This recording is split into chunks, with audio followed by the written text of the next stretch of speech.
HMT ജംഗ്ഷനിലെ പുതിയ traffic പരിഷ്കാരം പൂർണ്ണ വിജയത്തിലാകണമെങ്കിൽ നിലവിലെ ക്രമീകരണങ്ങളിൽ മാറ്റം വരുത്തേണ്ടതുണ്ട്. HMT ജംഗ്ഷനിലെ ഗതാഗതക്കുരുക്ക് അഴിഞ്ഞപ്പോൾ അതേസമയം കൊച്ചി യൂണിവേഴ്സിറ്റി സിഗ്നലിൽ ഗതാഗതക്കുരുക്ക് രൂക്ഷമായി. ഇതിന് പരിഹാരമായി മാറ്റം വരുത്തേണ്ടത് കുസാറ്റ് സിഗ്നലിൽ നിന്നും സൗത്ത് കളമശ്ശേരിയിലേക്ക് പോകേണ്ട വാഹനങ്ങളുടെ യൂടേൺ ഒഴിവാക്കണം. യൂടേൺ തിരിയാനുള്ള വാഹനങ്ങൾ തൊട്ടടുത്ത നഗരസഭയ്ക്ക് മുന്നിലുള്ള യൂടേണിൽ തിരിഞ്ഞ് കളമശ്ശേരിക്ക് പോകാവുന്നതാണ്. കുസാറ്റ് ക്യാമ്പസിൽ നിന്നും വരുന്ന വാഹനങ്ങൾ കുസാറ്റ് സിഗ്നൽ കാത്തുകിടക്കുമ്പോൾ അറഫ നഗർ പ്രദേശത്തേക്ക് പോകേണ്ട വാഹനങ്ങൾ ദീർഘനേരം കാത്തുകിടക്കേണ്ടി വരുന്നു. അറഫ നഗറിൽ നിന്നും വരുന്ന വാഹനങ്ങൾക്ക് ദേശീയപാതയിലേക്ക് കയറാനും ബുദ്ധിമുട്ട് അനുഭവപ്പെടുന്നുണ്ട്. കുസാറ്റ് സിഗ്നലിന് സമീപമുള്ള ഓട്ടോറിക്ഷകൾക്കും കുസാറ്റിലേക്ക് പോകുവാൻ ദീർഘനേരം കാത്തുകിടക്കേണ്ടി വരുന്നു. ഇത് കോളേജ് വിദ്യാർത്ഥികൾക്കും ജീവനക്കാർക്കും ബുദ്ധിമുട്ട് അനുഭവപ്പെടുന്നുണ്ട്.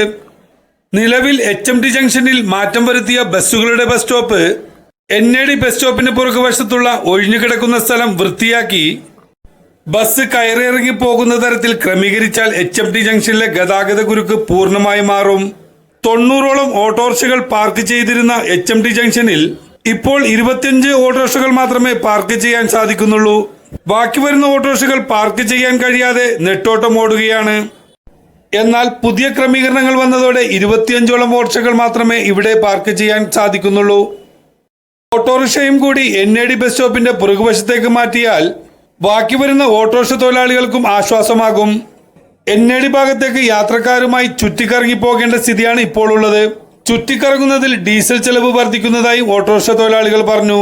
ഇപ്പം നിലവിൽ നമ്മളുടെ HMT ജംഗ്ഷൻ ഓട്ടോ സ്റ്റാൻഡിൽ 90ഓളം ഓട്ടോറിക്ഷകളുണ്ട്.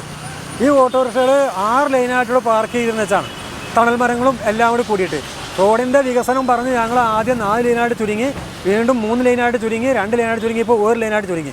ഈ 1 ലൈനായിട്ട് ചുരുങ്ങി കഴിഞ്ഞപ്പോൾ 25 ഓട്ടോറിക്ഷകൾ അടുത്താണ് ഇവിടെ പാർക്ക് ചെയ്യാൻ പറ്റുള്ളൂ. ബാക്കിയുള്ള ഓട്ടോറിക്ഷകൾ നട്ടോട്ടം ഓടിക്കൊണ്ടിരിക്കുകയാണ്. ഇവിടെ കിടന്ന് ഓടാൻ പറ്റാതെ അവിടെയും ഇവിടെയും പാർക്ക് ചെയ്തേക്കാണ്. അപ്പോൾ ഇത് വരുന്ന വാഹനങ്ങൾ ബാക്കി നമുക്ക് ഓടാൻ വേണ്ടി NAD റോഡിൽ സൗകര്യമുണ്ട്.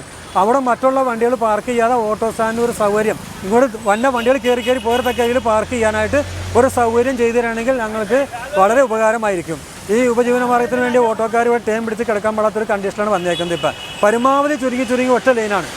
25 ഓട്ടോറിക്ഷ, ബാക്കി കഴിഞ്ഞിട്ട് 10, 40, 50 ഓട്ടോറിക്ഷ മാറി പാർക്ക് ചെയ്തേക്കാണ്. ഇവിടെ സ്റ്റാൻഡിലേക്ക് കയറാൻ പാടാതെ അവർക്ക് ജീവിക്കണ്ടേ, എവിടെ കിടന്നാൽ ഓടുന്നത്. അപ്പോൾ അതിനുള്ള സൗകര്യം ചെയ്തു തന്നെ അവിടെ നോ പാർക്കിങ്ങിൻ്റെ ബോർഡ് വെച്ച് ഇപ്പോൾ ഒരു കാർ അവിടെ കിടക്കാണ് നിരന്തരം. ആ കാറ് പറഞ്ഞിട്ട് ഞങ്ങൾ ടാക്സ് കൊടുക്കുന്നതാണ്, അവിടെ ഞങ്ങൾ മാറ്റൂല എന്നാണ് പറയണത്. അപ്പോൾ അതിന് ബന്ധപ്പെട്ട അധികാരികൾക്ക് മുമ്പ് പറഞ്ഞിട്ട് നിങ്ങളുടെ വണ്ടി പാർക്ക് ചെയ്ത് ഒന്നും തടസ്സമേ ഞങ്ങളടുത്ത് പറഞ്ഞു എന്ന് പറയുന്നതല്ലാതെ അതിന് തീരുമാനം ഉണ്ടായിട്ടില്ല. NA റോഡിൽ കാറുകൾ കൊണ്ട് പാർക്ക് ചെയ്തേക്കാണ്. ഇവിടെ വന്ന വണ്ടി ഞങ്ങൾ പിന്നെ എവിടെ കൊണ്ട് പാർക്ക് ചെയ്യും? ഞങ്ങളൊരു വികസനത്തിന് സഹകരിച്ചുകൊണ്ടാണ് ഇവിടെ ഈ സ്റ്റാൻഡ് പരമാവധി ഒതുങ്ങി 1 ലൈനായിട്ട് തന്നേക്കുന്നത്. അപ്പോൾ ബാക്കിയുള്ള വണ്ടികൾ ഞങ്ങൾക്ക് അവിടെ ചെയ്യാനുള്ള ഒരു പ്രൊട്ടക്ഷൻ ഞങ്ങൾക്ക് തരണ്ടേ, ഒരു നോ പാർക്കിംഗ് ബോർഡ് വെച്ചിട്ട്. അതിന് ഒരു അധികാരികളുടെ അടുത്ത് ഭാഗത്ത് എത്രയും വേഗം ഞങ്ങൾക്കൊരു അനുകൂല നിലപാട് വേണ്ടത് വളരെ അത്യാവശ്യമാണ്. ദേശീയപാത ആര്യാസ് ജംഗ്ഷനിൽ മെട്രോ ഫില്ലർ നമ്പർ 264L 265Lന്റെ മധ്യത്തിൽ കൂടിയും HMT ജംഗ്ഷനിലേക്ക് വാഹനങ്ങൾ പോകാനുള്ള സൗകര്യം ഏർപ്പെടുത്തണം. ദേശീയപാതയിൽ ഇവിടെ എത്തുമ്പോൾ കുപ്പിക്കയത്തായി മാറുന്നു. ഇപ്പൊ HMT ജംഗ്ഷനിലെ പുതിയ ട്രാഫിക് പരിഷ്കാരം വന്നതിന് പിന്നെ എന്താ പറയാനുള്ളത് അതിനെ പറ്റി? ട്രാഫിക് പരിഷ്കാരം വന്നേക്കുന്നത് വളരെ നല്ല കാര്യം തന്നെയാണ്. അത് ജനങ്ങൾക്ക് ഉപകാരപ്രദമായിട്ടുണ്ട്. പക്ഷേ അത് ചില ആളുകൾ മോശമാക്കപ്പെട്ട രീതിയിൽ ചിത്രീകരിക്കാൻ വേണ്ടിയിട്ട് ചില പ്രൈവറ്റ് ബസ്സുകൾ തന്നെ ആലുവിലേക്ക് പോകുന്ന ബസ്സുകൾ HMT ജംഗ്ഷനിൽ വരാതെ അപ്പുറത്ത് മെഡിക്കൽ കോളേജിലേക്ക് പോകേണ്ട രോഗികളെയും എല്ലാം ഹൈവേയുടെ പടിഞ്ഞാറ് സൈഡ് ഇറക്കി വരുന്ന ചില സാഹചര്യങ്ങൾ ഉണ്ടായിട്ടുണ്ട്. അതിന് ബന്ധപ്പെട്ട ഉദ്യോഗസ്ഥർ ഈ ആലുവ ഭാഗത്തുനിന്ന് എറണാകുളം ഭാഗത്തുനിന്ന് വന്ന് ആലുവയ്ക്ക് തിരിയുന്നിടത്ത് ഒരു വാർഡനെ നിർബന്ധമായിട്ടും നിർത്തണം. അങ്ങനെ തിരിഞ്ഞ് വരണില്ല. അപൂർവം ചില ബസ്സുകൾ ജംഗ്ഷനിലേക്ക് വരാതെ തിരിഞ്ഞു പോവുകയാണ്.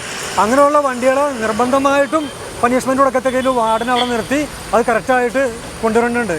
എറണാകുളം ഭാഗത്തു നിന്നും വരുന്ന സ്വകാര്യ ബസ്സുകൾ ആര്യാസ് ജംഗ്ഷനിൽ തിരിഞ്ഞ് HMT ജംഗ്ഷനിൽ കയറി യാത്രക്കാരെ ഇറക്കി TVS ജംഗ്ഷൻ വഴി ആലുവ ഭാഗത്തേക്ക് പോകുവാനാണ് ക്രമീകരിച്ചിട്ടുള്ളത്.